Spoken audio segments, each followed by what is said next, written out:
A continuación, vamos a escuchar al doctor Joaquín González González, que también es neurólogo, ¿verdad?, con una especialidad en doctorado en medicina por la Universidad de El Salvador, médico internista por el Hospital Nacional Rosales, también médico neurólogo por el Hospital Nacional Rosales, con una rotación en el Instituto de de Neurofisiología y Enfermedad Cerebrovascular del Instituto Nacional de Ciencias Médicas y Nutrición Salvador Subirán en la Ciudad de México. Actualmente es médico neurólogo del Hospital Nacional San Rafael, del Instituto Salvadoreño de Rehabilitación Integral. Es miembro del Colegio Médico, de la Asociación Americana de Neurología y de la Asociación Salvadoreña de Neurología, con publicaciones distintivas como el perfil clínico del síndrome de Guillain-Barré en El Salvador y timectomía en pacientes con miastenia grave. A continuación dejo al doctor con la temática neuropatías compresivas.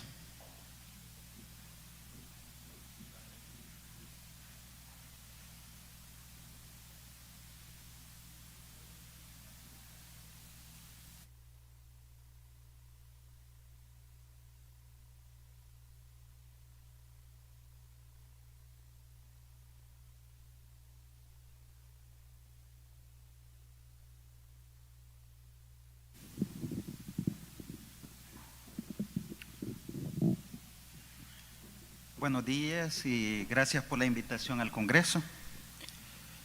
Durante la práctica clínica, tanto el médico general como el médico internista y el neurólogo vemos ese tipo de patología. Es parte del espectro de las neuropatías periféricas. Ustedes sabrán, dentro de la clasificación de las neuropatías existen las mononeuropatías, las polineuropatías.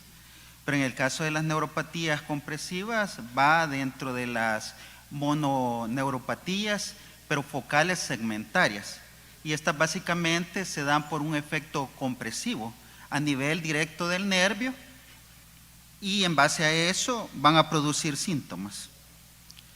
Algo bien importante es reconocer que los fenómenos de atrapamiento y compresión nerviosa producen patologías denominadas mononeuropatías y consisten en la afectación aislada de un nervio periférico debido a fuerzas mecánicas que actúan en forma prolongada sobre el mismo. La mononeuropatía por atrapamiento ocurre en puntos donde el nervio atraviesa estructuras anatómicas con las características de que estas estructuras son estrechas y son más susceptibles a la compresión. Por ejemplo, los canales osteofibrosos. Algo bien importante es reconocer que esto puede afectar la función y la estructura del nervio debido a la compresión, ya sea por el paso por un hueso, músculos largos, estructura de tejido fibroso. Algo bien importante es reconocer en las neuropatías compresivas es el efecto que estos van a producir, porque van a producir discapacidad en muchos pacientes. Y esto va a depender del estado de instalación de la neuropatía. Algo bien importante dentro de la evolución de las neuropatías, podemos tener agudas si duran menos de 4 semanas y crónicas si duran más de 8 semanas. Pero hay neuropatías por atrapamientos que pueden estar de forma intermitente, o sea, algún movimiento especial que tenga el paciente, alguna actividad que el paciente realice y eso causa los síntomas. El síntoma principal por el cual el paciente les va a consultar la mayoría de veces va a ser dolor, va a ser alteraciones sensitivas, por ejemplo, disestesia, adormecimiento. ¿Qué otra condición? Calambres, sensación de entumecimiento a nivel de la extremidad afectada. Algo bien importante que las neuropatías por atrapamiento corresponden al 5% de las neuropatías a nivel de la población en general y van a ser más frecuentes a medida que vayamos avanzando en edad, ya sea por actividades, por ejemplo, actividades físicas, actividades de repetición de manufactura, actividades deportivas. También van a haber otras condiciones que nos van a dar, por ejemplo, algunos estados clínicos del paciente, por ejemplo, el embarazo. Nos pueden dar compresiones, la utilización de anticonceptivos orales. ¿Por qué? Porque muchas veces los anticonceptivos retienen líquidos Otra situación, incrementan de peso, porque la obesidad también se ha asociado como un factor de riesgo para las neuropatías compresivas. También por los fenómenos procoagulantes. Vamos a tener también otras causas que ya vamos a mencionar. También incluimos la fibrosis, las cicatrices, cicatrices después de una cirugía. Por lo general, un paciente que ha sido operado, posteriormente a la cirugía se queja de disestesias o dolores o sensaciones de adormecimiento. Condiciones, por ejemplo, que el paciente ha tenido una fractura del húmero, del antebrazo, una fractura de coles, posteriormente a eso puede suscitar estas alteraciones. Lesiones inflamatorias debido a traumatismos, enfermedades de tejido conectivo también, neoplasias, en este caso estamos hablando de gangliomas, neurinomas, y también edema por inflamación o edemas por infiltración hormonal. Dentro de los síntomas vamos a tener síntomas sensitivos que son los más preponderantes, que ya mencioné anteriormente, como el dolor, parestesias, hipoestesias, incluso anestesia. Vamos a tener también síntomas motores como paresia, vamos a tener atrofia, si ya el problema ya es crónico, puede haber atrofia a nivel muscular. Podemos tener disminución de los reflejos también, con hiporreflexia o arreflexia. Y podemos tener también otras alteraciones como calambres, fasciculaciones también se pueden presentar. Las fasciculaciones, el paciente lo refiere como sensaciones como que las carnes le tiemblan. Por lo general el paciente así lo define. Dentro de la fisiopatología de las neuropatías compresivas, cuando estas son leves o moderadas, el efecto compresivo directo al nervio va a condicionar a una conducción anómala o a un bloqueo temporal del nervio. Pero cuando ya las lesiones, por ejemplo, ya son graves, pueden haber invaginaciones en las capas de mielina, estamos hablando dentro de la cubierta del nervio.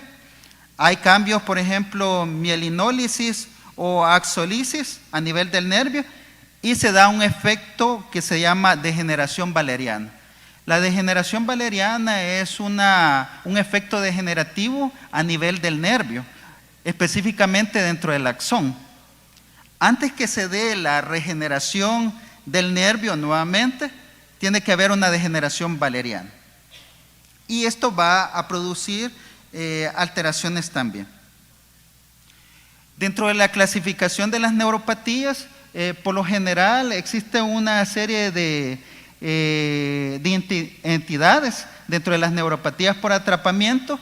En el caso de las extremidades, nosotros las podemos clasificar de miembros superiores y de miembros inferiores.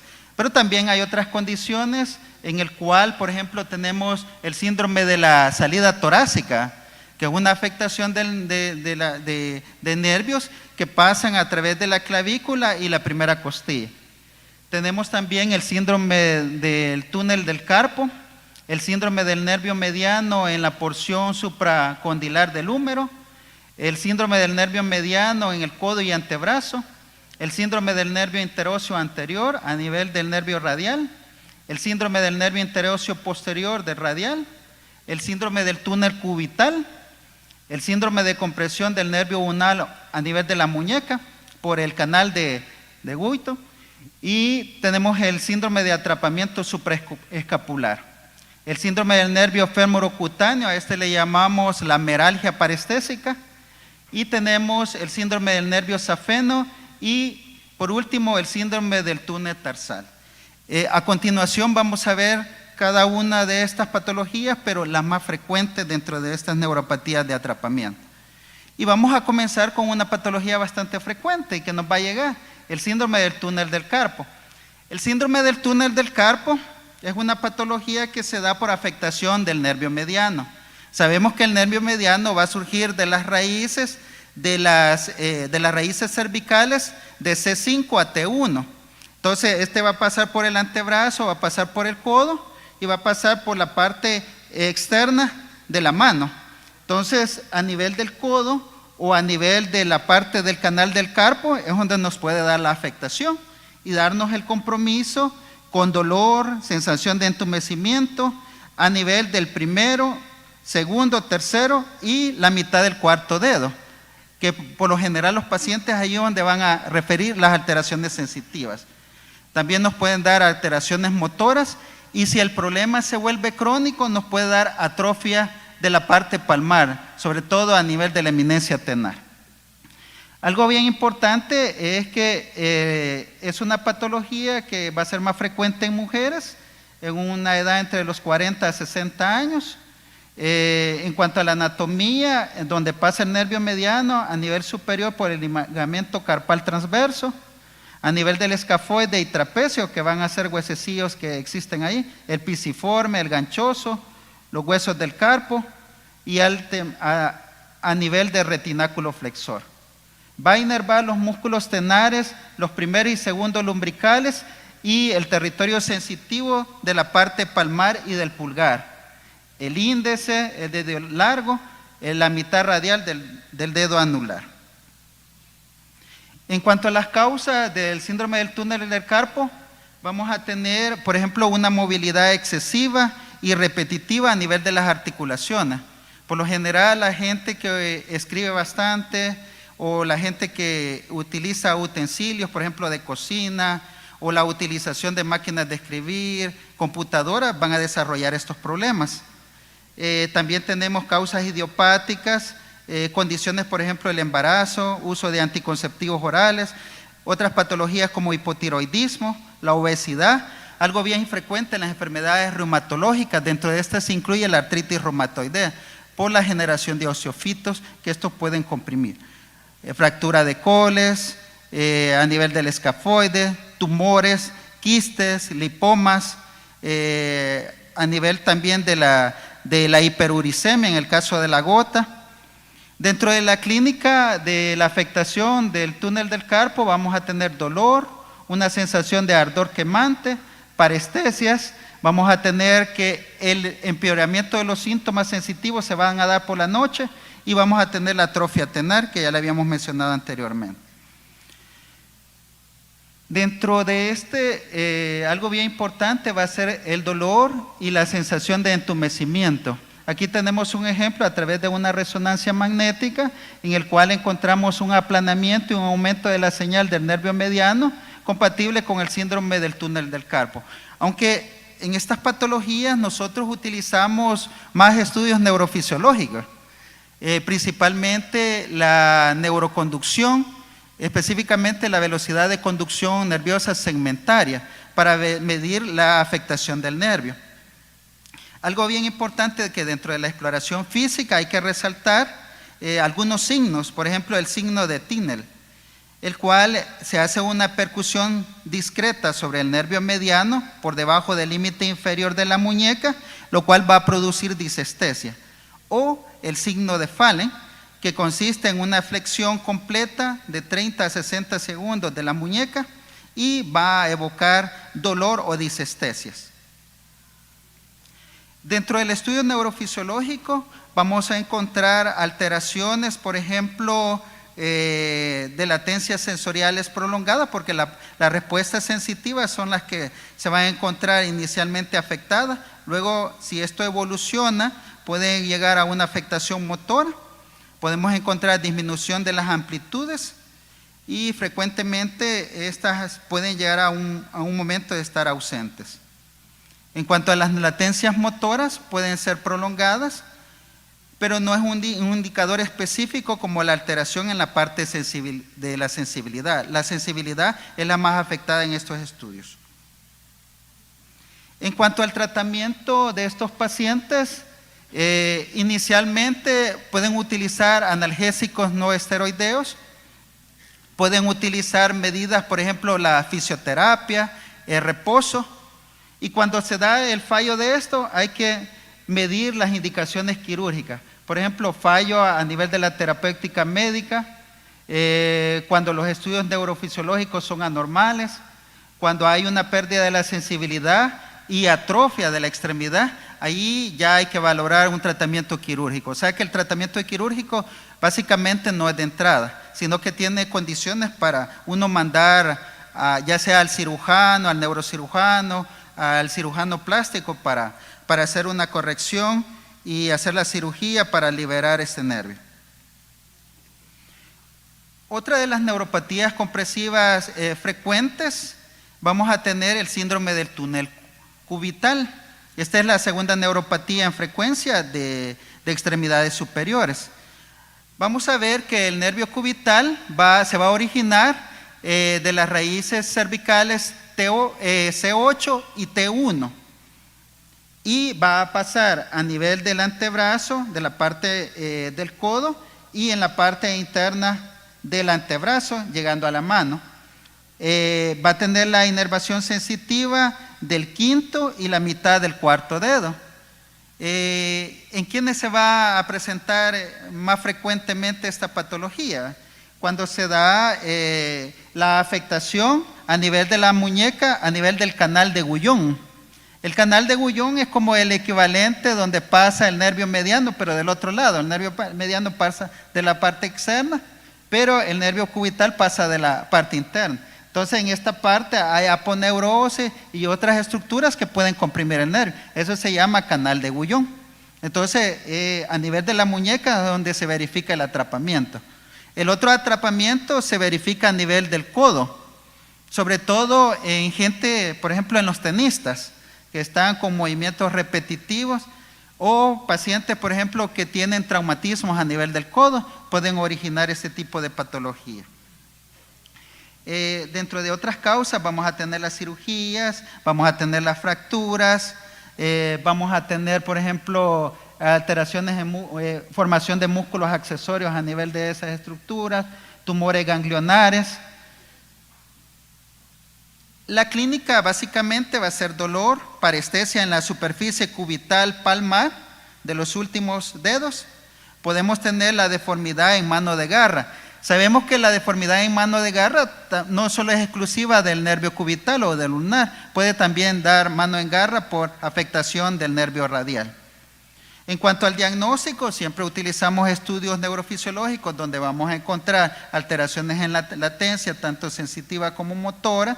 A nivel de esa parte, podemos encontrar también alteraciones en las amplitudes cuando ya hay lesión axonal, pero también los estudios de imágenes nos ayudan. Por ejemplo, las resonancias magnéticas, buscando causas de compresión extrínseca, buscando edema muscular por denervación y atrofia muscular.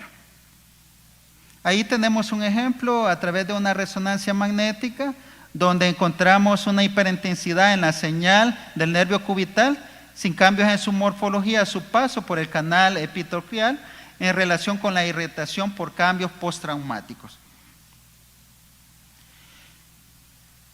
Esta es otra de las neuropatías compresivas bastante frecuente, ¿verdad?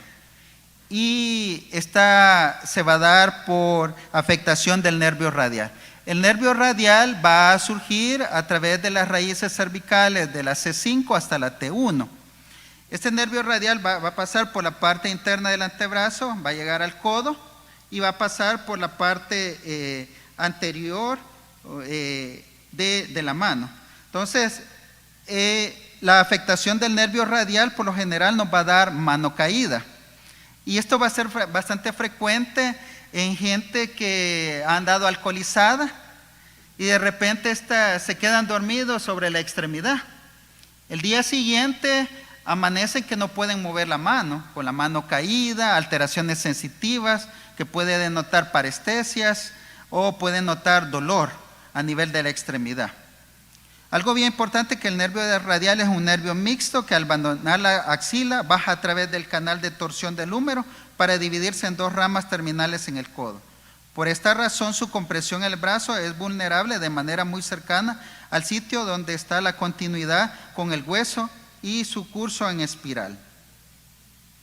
Las fracturas humerales pueden causar alteración de este nervio, lo mismo que algunos procedimientos anestésicos.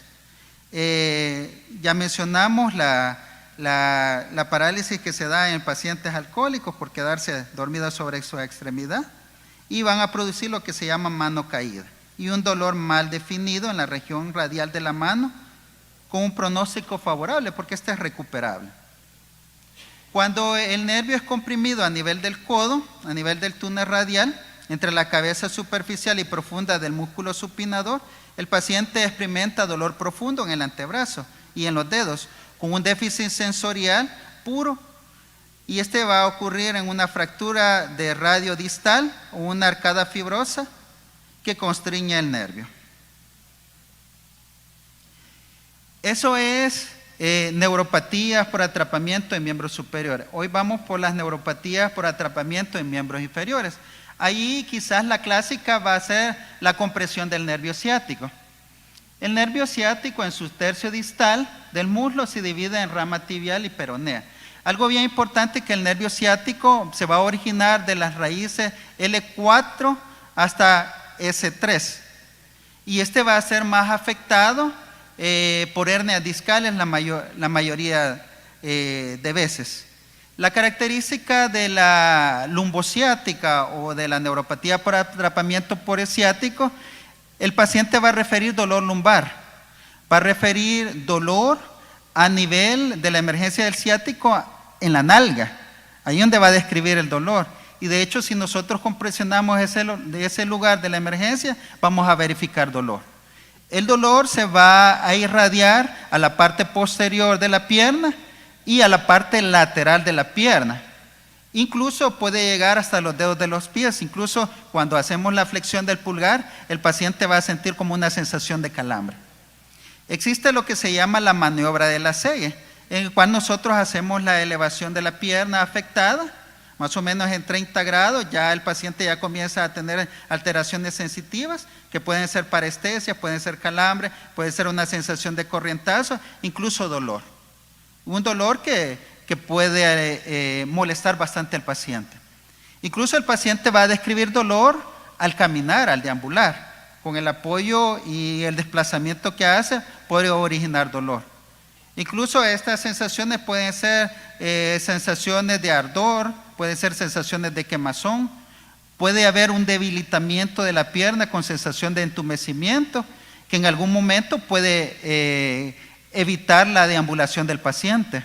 Ya el paciente tener dificultad para poder caminar.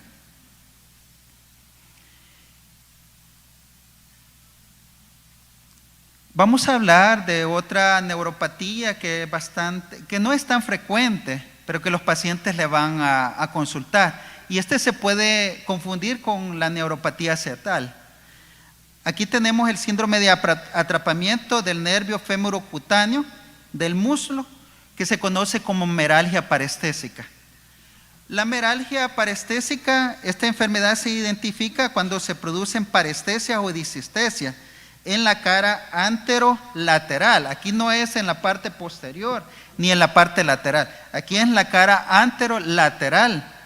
Incluso se puede confundir con alteraciones de la cadera. El paciente dice que cuando flexiona la cadera puede sentir las alteraciones sensitivas. El déficit es exclusivamente sensorial, puesto que el origen de sus divisiones es posterior a las raíces L2 y L3. El punto de compresión más común es cuando el nervio sale de la profundidad de la pelvis al ligamento inguinal y medial a la espina ilíaca anterosuperior. Y es aquí donde es expuesto a la presión externa, ya sea por la ropa ajustada, por un abdomen prominente en pacientes con obesidad mórbida, pacientes, por ejemplo, que dentro de sus actividades está la carga de ciertos instrumentos, ¿va?, donde utilizan la parte del tórax, la parte de pelvis, y la compresión de eso puede dar el problema. También suele presentarse en algunos tumores abdominales o en la presencia de útero gestante. En la mujer embarazada también se puede dar este problema. En algunas ocasiones la meralgia genera confusión con la radiculopatía lumbar. En el caso de duda, el tratamiento es el bloqueo local con un anestésico combinado con esteroide en el sitio inguinal. Entonces, cuando ustedes le aplican la infiltración ahí, el dolor va a desaparecer. Y cuando existen dudas con la radiculopatía ciatal, eso nos puede ayudar para hacer ya la discriminación y establecer el diagnóstico. En ciertos casos requiere repetir los bloqueos con buenos resultados. Dentro de otras neuropatías por atrapamiento vamos a tener la neuropatía del tibial. El nervio tibial, estos van a transcurrir o van a tener el trayecto de recorrido a nivel posterior de la rodilla. Las etiologías más frecuentes por afectación del nervio tibial va a ser los hematomas postraumáticos, poscirugías, tumores nerviosos, el quiste de Becker, y la clínica va a ser una debilidad a nivel plantar o a nivel de la inversión y a nivel de los músculos interóseos, y vamos a tener hipoestesias a nivel del talón. En cuanto al diagnóstico, podemos utilizar estudios neurofisiológicos como velocidad de conducción, electromiografía y la resonancia magnética para encontrar alteraciones en la señal de los músculos, sobre todo en gastrocnemio y a nivel popliteo. Otra neuropatía por atrapamiento bastante común va a ser la afectación del peroneo común, que rodea el cuello del peroné bajo el músculo peroneo largo, entrando al túnel del peroneo donde se subdivide. Este va a tener una subdivisión a nivel del peroneo superficial y a nivel del peroneo profundo. La etiología de esto, vamos a tener una inmovilización prolongada, sobre todo cuando se dan fracturas. El paciente utiliza una férula y en esa inmovilización que va a tener por esas 4 o 6 semanas o un poquito más de tiempo, va a causar estas alteraciones. También vamos a tener secundarias a quistes, lipomas, tumores a nivel del peroneales, genuflexiones repetidas. Dentro de la clínica vamos a tener una debilidad en la extensión y dorsiflexión y la eversión del pie. Podemos tener debilidad en el dorso del pie, en la cara lateral de la pierna, y dolor y signo de Tinel en el borde lateral del cuello del peroneo, de la fíbula. Algo bien característico, que estos pacientes que tienen afectación del peroneo van a tener pie caído. Y es una de las características especiales. No van a poder hacer la dorsiflexión. En cuanto al diagnóstico, podemos hacerlo a través de estudios neurofisiológicos y neuroimagen, observando un aumento en la intensidad de la señal del nervio, verificando lesiones ocupantes de espacio, edema, atrofia muscular. Y por último, a nivel de miembros inferiores, tenemos otra neuropatía por atrapamiento que se da a nivel del túnel del tarso. Esto se da por compresión a nivel del nervio tibial posterior en el espacio fibroóseo, desde la superficie posteromedial del tobillo a la superficie plantar. La etiología va a ser un pinzamiento postraumático, lesiones ocupantes de espacio, deformidad congénita. Vamos a tener enfermedades, por ejemplo, la diabetes, el hipotiroidismo, idiopáticas. Tanto la neuropatía del peroneo como del tarso puede ser por afectación de compresión por el calzado. Entonces es algo bien importante, porque hay gente que utiliza calzado apretado o calzado en el cual, porque hay personas que no les gusta utilizar zapatos con cinta, entonces utilizan zapatos en el cual son elásticos y eso puede causar compresión y dar la afectación. Dentro de la clínica vamos a tener un dolor quemante en cuello y planta del pie, hipoestesias a nivel del talón y la planta. Esto se va a exacerbar si el paciente incrementa de peso también, y también por el peso corporal del cuerpo. El diagnóstico se va a hacer a través del aumento de tamaño e intensidad en la señal del nervio. Esto a través de estudios de resonancia, pero también a través de estudios neurofisiológicos, a través de la velocidad de conducción y la electromiografía. Los diagnósticos diferenciales, vamos a tener que hacer la diferenciación con la fascitis plantar y la bursitis plantar, la neuropatía ciatal o tibial y la radiculopatía sacra, que es dentro de los diagnósticos diferenciales. Algo bien importante dentro del tratamiento de estos pacientes es que los vamos a manejar como el síntoma principal va a ser dolor. Aquí podemos utilizar tratamientos para modular el dolor. ¿Cuáles medicamentos? Los que acostumbradamente utilizamos: carbamazepina, pregabalina, gabapentina, duloxetina, amitriptilina, imipramina. Eso es para modular el dolor. Podemos utilizar analgésicos no esteroideos. En algunos pacientes, cuando esto no responde, va a necesitar el bloqueo del nervio a través de anestésicos y analgésicos. Y en algunos otros pacientes, en el 20 al 25 de los pacientes, van a tener necesidad de un tratamiento quirúrgico.